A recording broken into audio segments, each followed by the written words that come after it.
encuentran varios problemas. Por un lado, los juzgados no son sitios especialmente acogedores, son entornos un poco hostiles. Son una de las cosas que tienen que cambiar.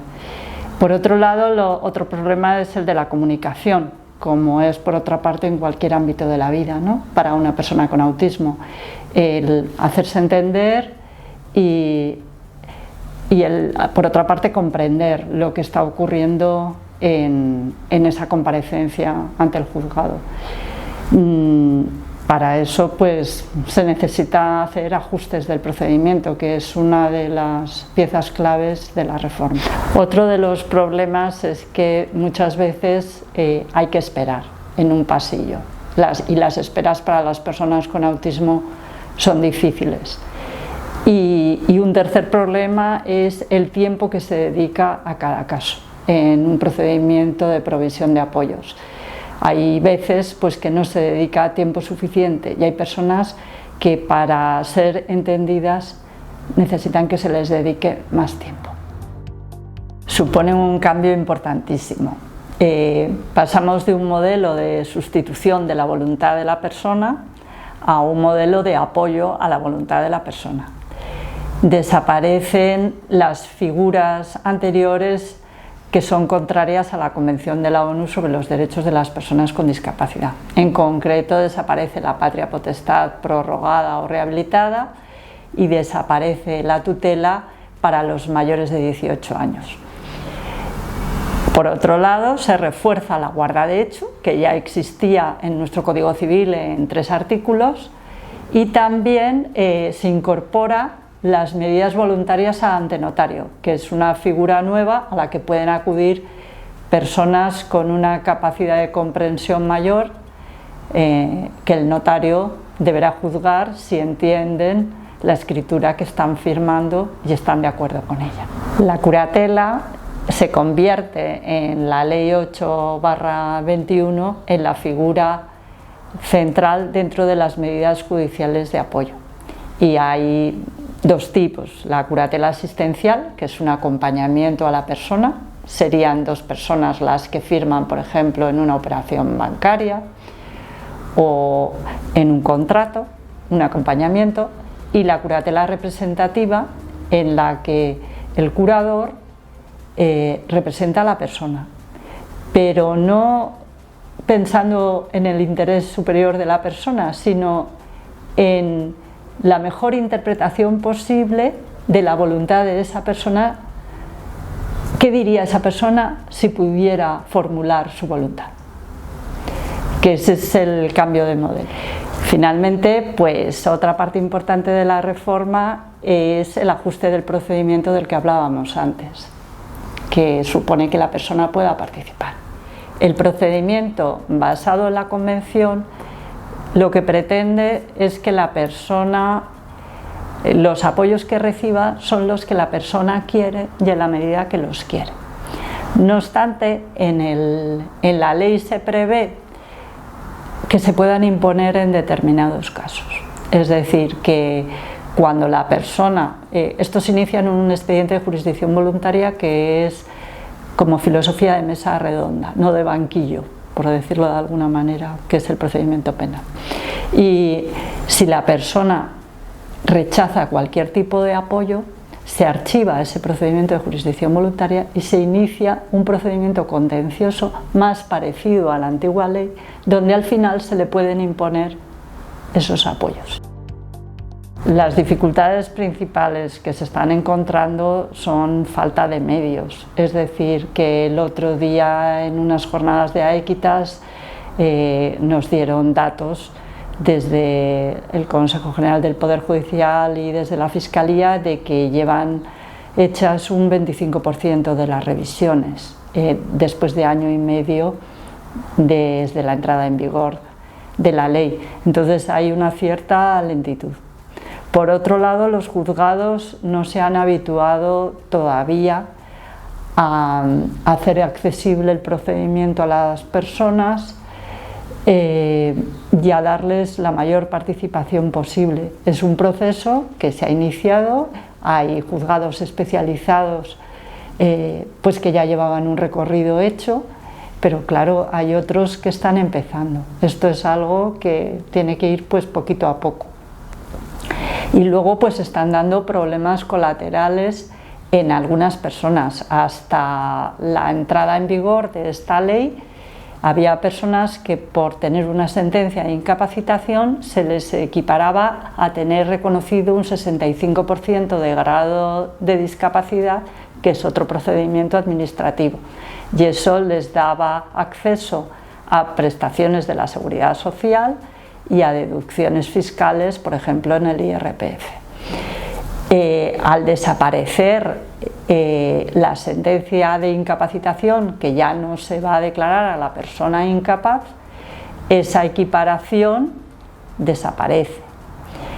Y si la persona no tiene reconocido ese 65% en la resolución de grado de discapacidad, pues puede perder esa prestación o puede perder ese beneficio fiscal. Acaba de salir un cambio en la Ley General de Seguridad Social que dice que hay equiparación con una curatela representativa, pero no con una curatela asistencial o con una guarda de hecho o con unas medidas voluntarias ante notario. Y claro, esto genera mucha inquietud entre las personas que disfrutaban de esa equiparación, pero también entre otras familias que aspiraban a ella cuando acudan al juzgado o que quieren tenerla estando en guarda de hecho. Este es otro motivo de incertidumbre, pero que afecta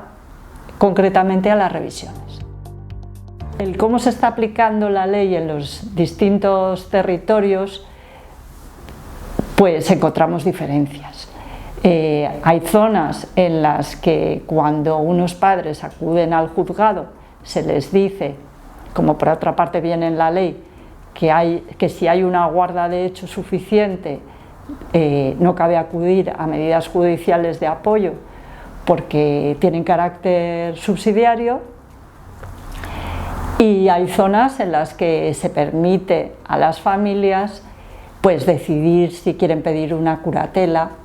y luego ya el juez gradúa si es una curatela asistencial lo que se necesita o una curatela representativa. Cuando la persona puede diseñar sus propias medidas de apoyo, pues lo natural sería acudir al notario, porque en la reforma las medidas voluntarias priman sobre las judiciales o, digamos, impuestas cuando la persona no se opone a ellas. Y por otro lado está el principio de desjudicialización, que si hay una guarda de hecho suficiente, el Código Civil señala que no hace falta acudir a medidas judiciales de apoyo. Es decir, son en defecto de medidas voluntarias o de una guarda de hecho suficiente. Por eso, pues en algunas partes de España, pues cuando los padres acuden al juzgado a pedir la curatela de su hijo, les están diciendo hay una guarda de hecho suficiente y no admiten a trámite su solicitud. Dependerá de cada persona, pero en términos generales, pues para comprender y ser comprendido vienen muy bien los sistemas alternativos de comunicación, es decir, pictogramas, signos, para algunas personas lectura fácil, y luego otras figuras que aparecen como ajuste del procedimiento pueden ser el facilitador o la persona de confianza. La persona de confianza puede ser un familiar o un amigo, y el facilitador un profesional que tenga una formación específica para hacer esa función neutral en el juzgado de mediar para que la persona con autismo comprenda los mensajes que se le están dirigiendo por el juez, por el fiscal o por el letrado de Administración de Justicia, y a su vez que cuando la persona se exprese sea comprendida por los funcionarios de Administración de Justicia. En la nueva ley, el letrado de Administración de Justicia tiene la función de hacer comprender, hacer accesible el procedimiento a la persona y asegurarse de que participa en la mayor medida posible. Pero claro, para esto necesitan formación, por un lado los letrados de Administración de Justicia, y yo pienso que el apoyo de un facilitador es importante siempre, pero muy especialmente ahora en estos momentos en que estamos transitando hacia un nuevo modelo. Pues incluso personas con grandes necesidades de apoyo, la labor del facilitador o de la persona de confianza es crucial, porque el que una persona, por muchas necesidades de apoyo que tenga, se sienta a gusto en el juzgado y pueda participar en la mayor medida posible, pues es importante. Entra en juego su dignidad. En la filosofía de la nueva ley 8/21, pues una persona no puede ir al juzgado pensando que va al médico porque no le han dado la información correcta, sino que lo justo es que se le diga dónde va y que va a ver un juez, aunque no sepa muy bien lo que es un juez, y que cuando esté allí se intente que no tenga que esperar mucho, y si tiene que esperar un poco, que se le permita ir a darse un paseo o tomar algo, o se le facilite una sala para tomar un desayuno y estar relajado. Por otro lado, que se le den pictogramas con la secuencia de lo que va a pasar, que se le permita expresarse en la medida que pueda, aunque sean preguntas muy sencillas como ¿cómo te llamas? O lo que pueda, que bueno, es labor del juez durante la entrevista. Y si hay un facilitador, todo eso es más fácil para la persona y por otro lado es más fácil para la familia. Con frecuencia, una vez que ha tenido lugar la entrevista con la persona, el juez quiere quedarse a solas con la familia y que haya otra persona, un facilitador, que sea un profesional, que esté con la persona ya fuera de la sala, pues ayuda mucho en el procedimiento, de manera que esa labor y ese rol es muy importante en el nuevo procedimiento. Sí hay cierto desconocimiento y hay cierta desinformación. Que haya algo de incertidumbre es normal porque avanzamos por un camino nuevo en el que también los operadores jurídicos estamos profundizando en la ley y en su aplicación práctica. Pero a las familias a veces les llegan mensajes de todo es igual que antes, pero con otro nombre, o mensajes de no vayas al juzgado porque van a dejar a tu hijo desprotegido, o no vayas al juzgado porque te van a rechazar la solicitud, o una guarda de hecho no es suficiente, y todo eso pues hay que considerarlo en cada caso concreto. Cuál es la figura adecuada, cuáles son las opciones que tiene la persona, y yo aconsejaría no ir con miedo, pero sí ir de la mano de algún profesional que conozca bien la materia y que pueda aconsejar a la persona en concreto y a su familia. Por un lado, hay familias que su hijo o su hija tenía una sentencia de incapacitación conforme a la ley anterior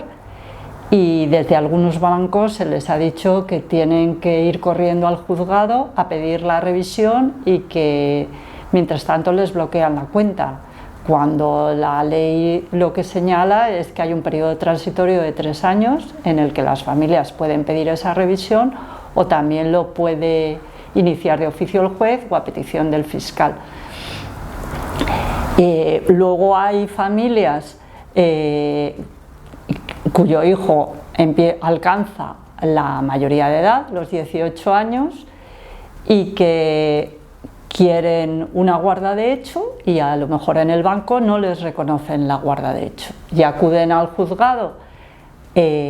pues en demanda de algún tipo de resolución que reconozca que existe esa guarda de hecho, aunque la propia ley para disponer una cuenta ya faculta al guardador de hecho a hacerlo, y aunque haya un auto del juzgado diciendo que constata que existe una guarda de hecho y que autoriza al guardador de hecho a disponer de la cuenta, el banco sigue diciendo que quiere una resolución en la que se nombre al guardador de hecho cuando el guardador de hecho no le tiene que nombrar nadie. Es decir, que en los bancos hace falta también formación de sus asesorías jurídicas y que no intranquilicen a las familias. La Fiscalía General del Estado, desde la Unidad de Discapacidad y Mayores, está haciendo una labor muy importante con el Banco de España para establecer protocolos y organizar esa formación a las asesorías jurídicas de los bancos. Las entidades tienen un triple papel en esta ley. Por un lado, el papel que pueden asumir es el de facilitador, que es una figura que se ha desarrollado poco, pero porque todavía una disposición adicional que hay en la ley sobre las entidades del tercer sector como colaboradores de la Administración de Justicia, pues está pendiente de que se dicte el reglamento para desarrollarlo. Pero algunas entidades o federaciones están avanzando en la formación de facilitadores y en hacer convenios con la Administración de Justicia, tanto para hacer este servicio de facilitador como para hacer accesibles las citaciones a las personas con discapacidad o los propios autos que dictan los jueces al final del procedimiento. Y por otro lado, otro papel que pueden hacer es el de perito, es decir, que en la Ley de Jurisdicción Voluntaria, cuando se acude a pedir una provisión de apoyos, hay que presentar un dictamen pericial, y ese dictamen pericial, pues quien mejor lo puede hacer es una entidad que conozca a la persona, sus características, sus necesidades de apoyo para la toma de decisiones. Y luego otro papel que pueden hacer, aunque también lo puede desempeñar un familiar o un amigo, es el de persona de confianza, que también es un ajuste que aparece en el artículo 7 bis, tanto de la Ley de Enjuiciamiento Civil como de la Ley de Jurisdicción Voluntaria. Y esa figura pues también la puede desempeñar alguien de una entidad. Una de las prioridades es dotar de medios suficientes a los juzgados, tanto para hacer las revisiones como para dedicar tiempo suficiente a cada caso, y con un facilitador que debería ser financiado por la Administración de Justicia y no por la persona o por su familia o por las entidades que generosamente están avanzando en ese camino de formar facilitadores. Otra prioridad imperiosa es formar a los funcionarios de la Administración de Justicia, a los jueces y los fiscales, como por otra parte se señala en la ley. Y finalmente, pues avanzar en la accesibilidad y en los ajustes del procedimiento que hemos dicho anteriormente, es decir, en conseguir que la persona comprenda lo que está aconteciendo en el juzgado y que pueda expresarse en la mayor medida posible. Aquí hay que decir otra vez que desde la Fiscalía y algunos magistrados pues se está avanzando, creando por ejemplo una guía sobre la entrevista judicial que se ha actualizado recientemente y que ha publicado Abelina Lía y Sánchez Gargallo, y pues en otro tipo de documentos para informar a las familias, para establecer criterios entre los fiscales, y luego entre los jueces pues se irá asentando jurisprudencia por parte del Tribunal Supremo, porque se hace camino al andar y estamos todavía solamente con 1 año y medio de camino.